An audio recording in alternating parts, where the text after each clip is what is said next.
He goes by T-REV, so we'll call him that as well, and he joins us now. Thank you very much for coming with your splendid YOLO hat on. You only live once. I count my blessings for the days when I was down and losing faith. They made me patient. All I can say is thank you. I really wouldn't be the same if I ain't gone through all the pain. Look what it made me.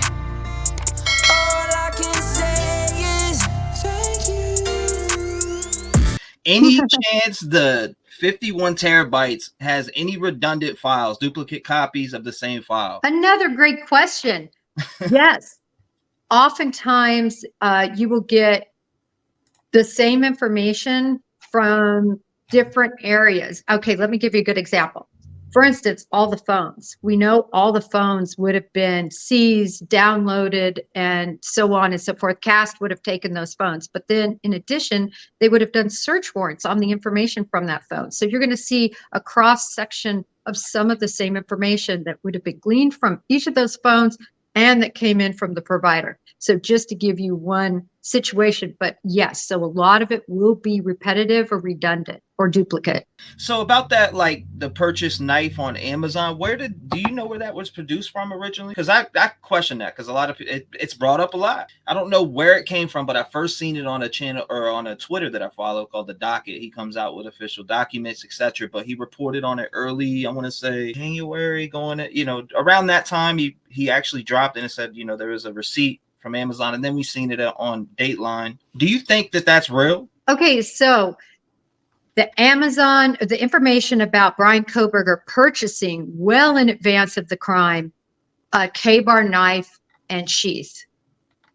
We know that from the Dateline special. There is a source that Dateline had that gave them that very specific information. Now, I want to talk a little bit about Dateline. Love them. It was my first time ever to be on Dateline. How it works is, as a person who's on there, you film for 3 or 4 hours, and you have no idea what all is going to be on there, what they're going to take, what they aren't going to take, so on. You're not made privy to, any information other than, your discussions you have with them, right?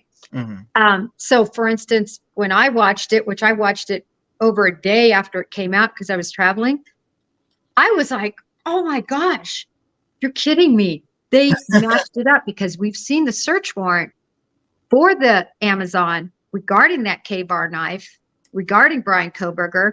And so what they're basically saying is a source has said that return came back that he did indeed purchase it.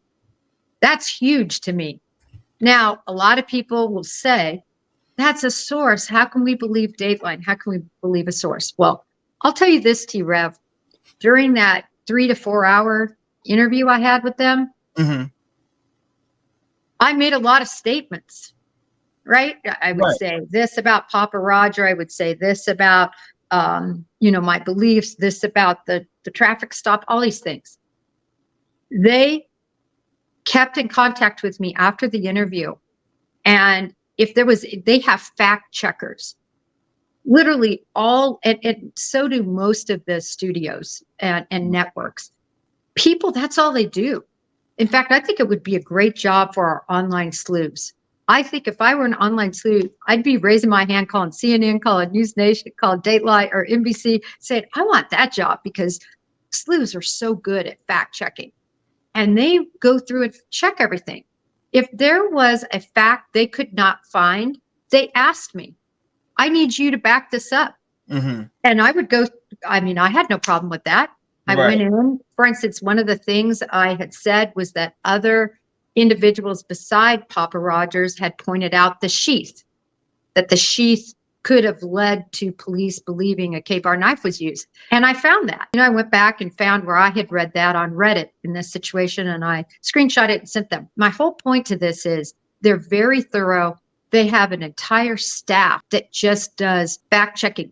And I could tell you there is no way that they were going to put Dateline's reputation, the most My really favorite show. I watched it for years, and it's always been. And I had to put this out there, and I didn't mean to cut you off, but I've always watched Dateline, and I promise, like almost 95 to 100% of everything I've ever watched played out exactly the way that was on the show. And I've never. That's why I was like, wow, people are saying this misinformation, and this is the first time I would say I've been so deeply involved with the case that I'm just, grab my heart and I'm just so in it. And I seen it play right on Dateline. And then I'm like, you got people saying, well, they're putting out misinformation, but I've never seen them do that. In my opinion, I've never seen them do that. And I love Dateline since I was a kid in my teens. Yeah, it's a lot of their reputation. I mean, certainly if that Amazon return doesn't come back to Bryan Kohberger purchasing that sheath that was found in that K-bar knife, that would be a bad day for Dateline. My money is on Dateline. I just think they have way too much to lose to make up this obscure fact when you could think of all the other things they could have said. I think this is legit. That's my belief. I believe it too, just off the fact of every Dateline I've ever watched and just the cases that I looked at, they've been on point. So to think that they would just go off and report things like a Bryan Kohberger setting up cameras in this girl's apartment and stuff, like, to think that they would add that and not have somebody that they checked and fact checked or, looked at, it just would blow my mind. I stand with Dateline. They never led me in the wrong direction. And that's just me. I love Dateline. Always been a big fan. Too. Papa Sal says, how do you feel about the sister turning him in? Now, is that a fact or that's another thing? That's a great question. There's a lot of source information regarding the sisters. And I thought it was interesting that we know what is fact is that there was an arrest of Bryan Kohberger for stealing his sister's phone and that he was turned in by his father, right? That's something that just came out last week. Clear back when he was young, he was apparently still in the throes of heroin use. We don't know the details regarding that.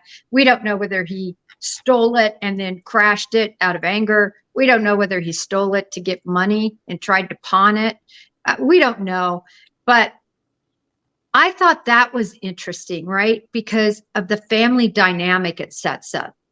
This family dynamic of dad turning in son, sister being victimized by brother. And I understand that when people are in addiction, I have a sister that, struggles with addiction. I get it. But it still is interesting in terms of that family dynamic. And it gave a little bit more weight to me for that information, again, from Dateline, that the sisters thought it could be him. And let's look. I mean, everybody knew we were looking for a white Elantra. Your brother comes home from 8 miles or so away from where these murders take place in a white Elantra, and he's bagging up food in plastic and up all night and throwing it in the neighbor's trash.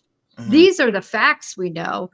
I am just saying that I could see why a sibling or parent might think something was up. And then further, T-REV, has anybody been to Bryan Kohberger's hearings from his family? No. I find that very interesting, personally. He goes by T-REV, so we'll call him that as well. And he joins us now. Voiceless people get killed for other stupid choices. Standing up for the families that took a loss is something that we find important. Rep game strong, chest up. Little homie, keep your head up. You can be whatever you want. Get rid of the fake and it will lead up. All my life I strive for greatness. I manifested my time with patience. People try to copy us, but respect is earned. It's not an obligation. I love the fam and they love me back, and that's why I always have the backs. I give a voice to those people who were never given a chance by them slimy cats. When you come here, you ain't a number to me. I really take time to read what I see. Don't forget to lock your doors, cause there's danger all up in these streets. Y'all really put life into the air that I breathe. I really am thankful for all of my peeps. Your loyal